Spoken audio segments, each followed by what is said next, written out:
Welcome back once again. Thank you so much for joining us. Now, if you just tuned in, you missed out on quite a riveting discussion that we had on women's issues just before the 8 o'clock news. We'll try and fill you in, but really there's so much to talk about that we might just move away and go and look at other subject matters there. There's a lot to get through and unpack when it comes to women. But new research from Grant Thornton was released last week, and it revealed that women in Africa were more likely to be blocked from reaching business leadership positions by gender bias than anywhere else in the world. So we spoke about women in the boardroom, we spoke about women in other situations, other contexts, and every single level of LSM and the issues that you can find in the different areas there. But let's move on and continue our discussion with Mr Mbuyiselo Botha, Sonke Gender Justice Media and Government Liaison Officer, and Professor Bonita Meyersfeld, Director of the Center for Applied Legal Studies at Wits University, to speak to us about sexism and about feminism and about all the isms that you can get there. One ism that I don't quite know if there's an English word for it, but you may be familiar with that. How do you say that? Like when a guy wants to walk you somewhere and they sort of whistle as you walk past, they say all these comments about the female anatomy, like, oh, what a beautiful bum, Tudlu Ntombazana. Pakistan is one that I get quite a lot. Oh, you do? The African trademark. Pakistan, like they say, upakile, which means you're packed, you're solid, you're curvaceous. Yeah. And listen, they don't know you from a bar of soap, but they'll feel the need to objectify you, or to say Vetis and Monis is another one, when you're light skin, Vetis, yellow bone.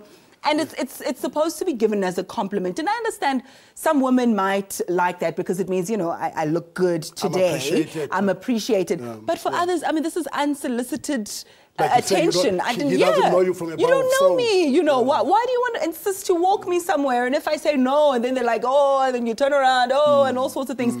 Let's talk about that now and how men, and I find it a lot in KZN. This is not a tested study that I've done, so there's no control or anything, but it happens. But it's I'm kidding. But why do you think that we get that a lot in our society? It's about, I own this body. Yeah. Sometimes it's even unconscious. As you say, someone may actually even think that it's complimentary. Usmati, umutle. It's more complimentary when at a deeper level, it's actually not even congratulatory. It's actually sexist because you wouldn't say this, or another man not say this to another man, So, but also it's about this ownership. It's about this concept that, that body does not only belong to her, but it also belongs to me. Where you really objectify, commodify, that this is my property. Yeah. Yeah. But I'm also finding that even people who are authority figures will do that. If a police officer is going to do that to you, where are you supposed to go to seek help? Should you be accosted by someone and you don't want them to walk you? So you're finding it in different tiers and different levels. No, I think that it's also what it represents. So to give a compliment publicly about a woman's physique, or to say something that is objectifying, is also a representation of vulnerability, of an assertion of power. And it can be masked in something that appears to be a compliment.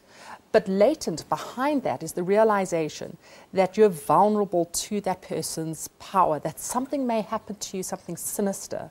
And if you think about, in this country, some of the most dangerous things you can do is give birth to a child because of our high rates of maternal mortality, live with a man because of our high rates of domestic violence, or go to school.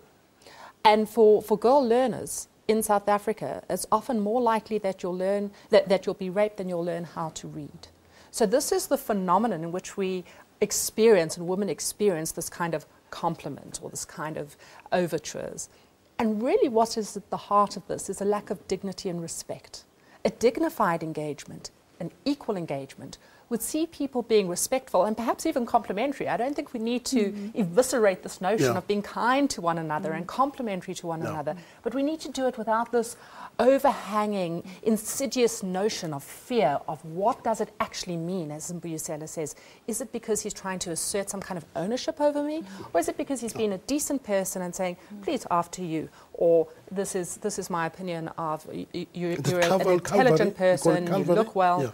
So, and I think it's part of the invisibility of prejudice. Prejudice doesn't necessarily, I mean, it manifests in several ways. It manifests in a very overt way of, you're a woman and I'm superior to you, right? That's one way in which it manifests.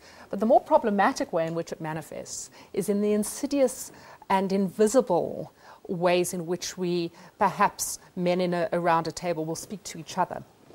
Or they'll speak about the rugby on the weekend, right? And a lot of women watch rugby, but it may also be exclusionary. It may also create an atmosphere in which you don't feel completely comfortable and perhaps would like to refrain from that conversation, thereby constituting a form of disempowerment, even though it's nothing overt. And that's why even, people will say the reason why women are not climbing the corporate ladder as much as they should is because they don't go and play golf with the boys. Right. So if you're not there doing whatever it is that, quote, the boys do, then perhaps you're automatically sidelined. Oh, no, you were not at the bar when we were drinking this, that, and the next thing. That's when we clinched this deal. Yeah, we conclude and clinch this deal. Yeah. That's why then, but that culture, what I call the male bonding syndrome.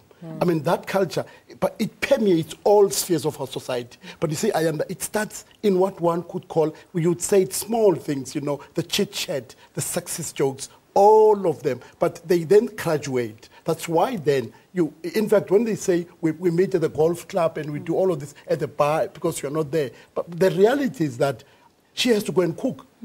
The reality, and when I'm there, she has to go and cook, she has to go and homework with the kids, and all of these things, they go at the heart of what as a society we must try and change. That's why part of the work we do, your men care. What do we do about men care? To say, but men, there's nothing wrong if you cook, if you wash dishes, if you clean, and these things would actually even enable your partner to do other things to better herself, her skills. I mean, the recent World Report on Fathers clearly spoke about how we can contribute, positively to our partner's well-being, but also, because you see, there is no system like patriarchy that also oppresses us, by the way. Imagine a system that says to you, when you are weak, it says you're strong. It's a perverted system. So when you take care of your kids, when you play with them, the joy you derive, it does a lot to your health, your well-being. Possibility of living longer, stress-free, primarily because you do things that ordinarily are considered to be women issues.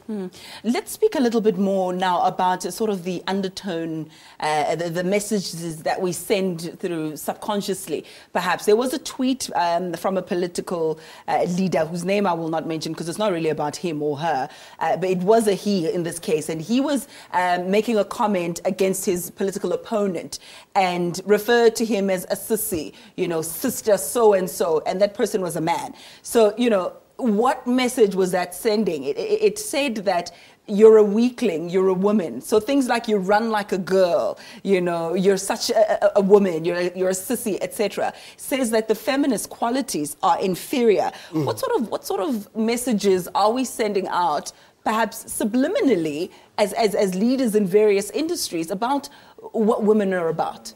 I think you've summed it up perfectly. It suggests that because you are a woman, there's something essentialized about you. There's some component of every single woman that ultimately is weak, that every single woman is ultimately a representation of that which is contrary to the strong, to the masculine. And yeah, I think it's replete in our language. Boys don't cry. Right? And what that in and of itself, of course, is oppressive, but it also means that there's a hypermasculinity, a kind of sense of power if you are male and an impotence if you are female. And it's, the major sporting events, if you take something like Wimbledon, women earn substantially less when they win Wimbledon than men.